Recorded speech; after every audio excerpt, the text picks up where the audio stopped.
10 years passed. University, law school, my call to the bar. I returned to Ebene Ukim for Christmas, wearing a black suit that hugged my waist like victory. My father wept silently during the Thanksgiving. Mama wore a new lace and sprayed me with powder like I was the first daughter of the land.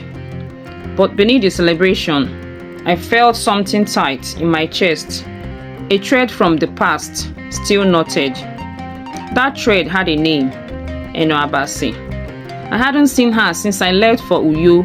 I heard whispers she moved to Port Harcourt, joined a political campaign, married a contractor, divorced him, then climbed the ranks of the local council.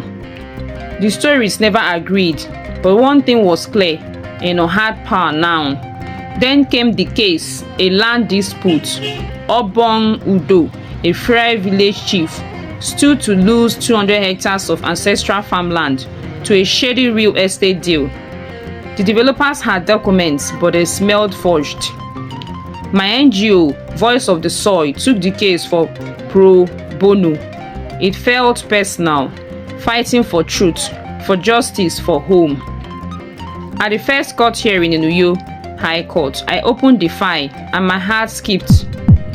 Commissioner Eno Abasi Uko, representing Akwa Ibom State Ministry of Lands and Development. She walked into the courtroom like a queen, heels clicking like gunshots on the ties. Her eyes locked on mine, and for a moment we were schoolgirls again. Guava stains on our uniforms, whispered dreams under moonlight. Then it vanished.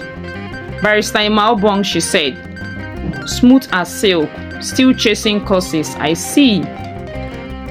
And you? I replied, still chasing shadows. We faced off in court, and I had resources, backing and political weight. I had evidence, the community support, and the fire of truth. Outside the courtroom, she cornered me. You know, Emma, she said, sipping from a bottle of water, if you withdraw now, I can offer you something better. Consultancy, a house in Shelter Afrique, front seat at the governor's dinner. Is that how you buy silence these days? She smiled coldly. You still don't understand how the world works. No, I said. I just refuse to bend to it.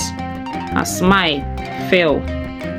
You think you're different from me, she said bitterly. But you are not. We both clawed our way out of the mud, but just stop pretending my hands are clean. I stared at her. You betrayed me once, Eno.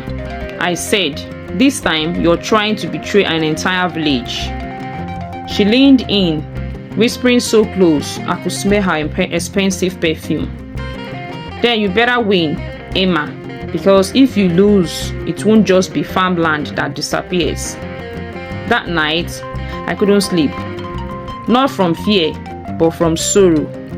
How did the girl who once danced in the rain become a snake in the courtyard? But one thing was clear. This battle was no longer personal. It was war. Thanks for listening. Please do stick around for the final part of this interesting story. But do well to like, share, and subscribe to my channel. Thank you.